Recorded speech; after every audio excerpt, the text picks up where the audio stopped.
What's going on? Welcome back to Trending Stocks. Today we're going to talk to you about SoundHound. I want to go over some of the current data points, what's been coming out from the company itself, and go over everything else you need to know. But first, make sure to hit that thumbs up. And with that, let's get right to it. So it has been a while since my last SoundHound video. So since then, there's been that 50 basis point cut. So in general, the market's been somewhat torn on how to digest that. SoundHound has been actually holding its gains, or at least the price level over this last little bit. So the last 5 days, it is up 5.06%.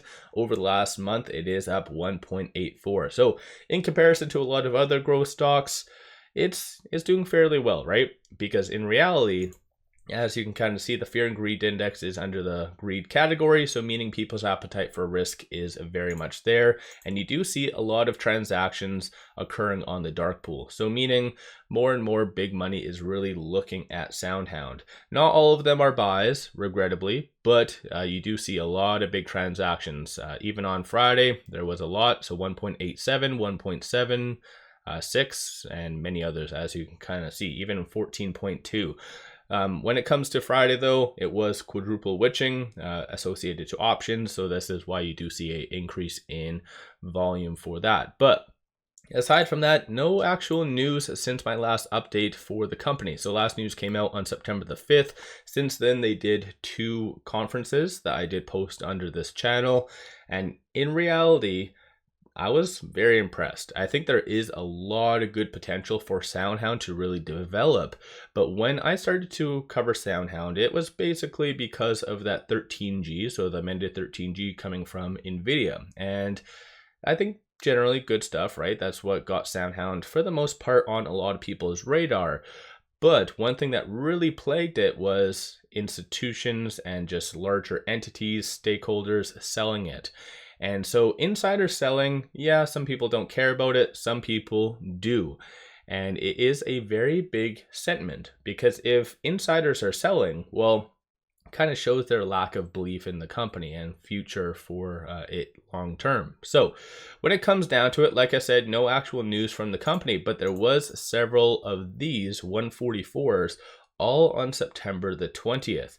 And as you can kind of see, lo and behold, a lot of selling was occurring on the 20th, as you can kind of see. So it goes over the name right here, their relationship to SoundHound, number of shares sold, and like I said, the date right here. So you had this individual, you also had this right here, so another officer, this one right here, another officer, this one was a officer director, 10% stockholder, so this one was 90,000, and yes, it's not that much. So 90,000 of a sell isn't something to really panic over and completely sell out a SoundHound. Once again, it's just more of a sentiment, and the fact that all these did come at the same time, I think that's kind of questionable, because if we look at SoundHound's history, and actually on a side note, there was 2 more.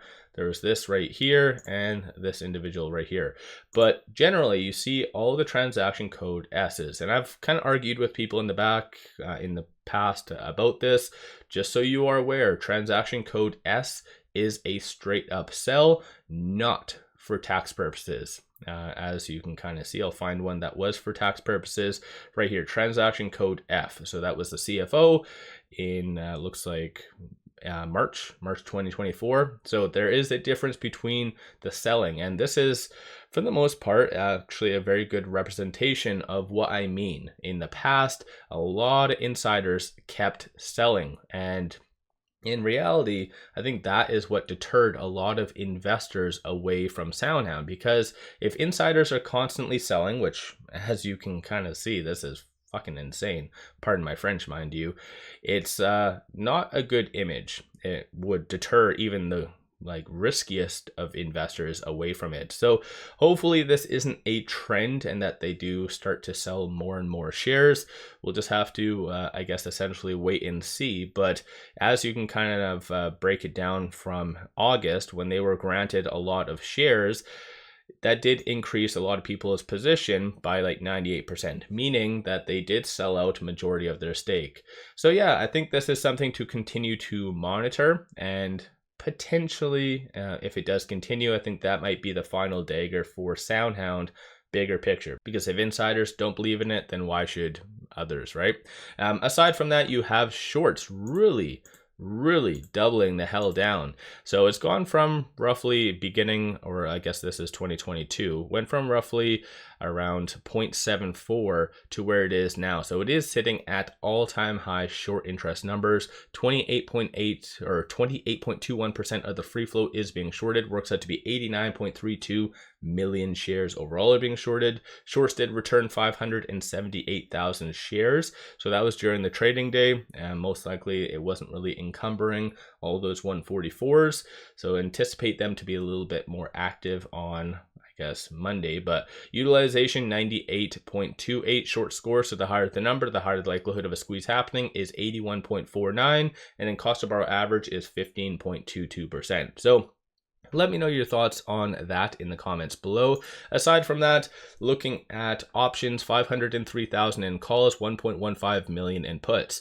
So this was done on Friday, a little bit lower dollar value in comparison to a couple of weeks ago. But even if we extend it over the last 7 days, 4.83 million in calls, 4.1 in puts. So just, it's been very low volume over the last, like I said, couple of weeks for SoundHound. But based on all the options, you do see a consensus for it to be roughly around that $6 by October 18th, 2024. So abnormal amount that was purchased on Friday. Looking at the open interest, you see a little bit more optimism for it to be around that 7, but it's very sporadic. So I think investors really do like SoundHound, and like I kind of mentioned, those two conferences were very well together and very put together, and just explained literally exactly why SoundHound can be that massive growth stock, because it can get customers in thousands of different sectors.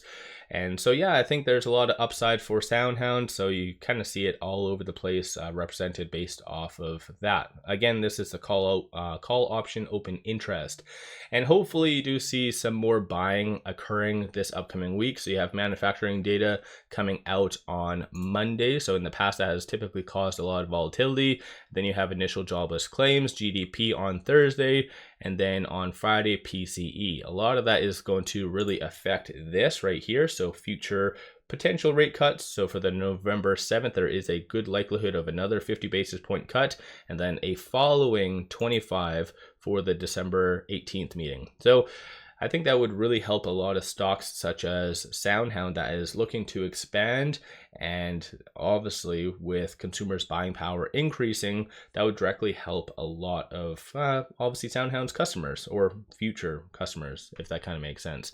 But as of right now, with it at $4.97, it is trading between this pivot and this R1. So 478 is that strong support, and then on the flip side, $5.39 is going to be that next strong resistance / target. So like I mentioned at the very beginning, SoundHound actually has been holding up fairly well in comparison to anything. I don't know, again, if that 144, all those 144s are going to cause some issue come Monday, but we'll just wait and see. Right now, it is above that 50-day moving average, so that is a very key pivot for SoundHound. So definitely watch for that to hold in the coming days.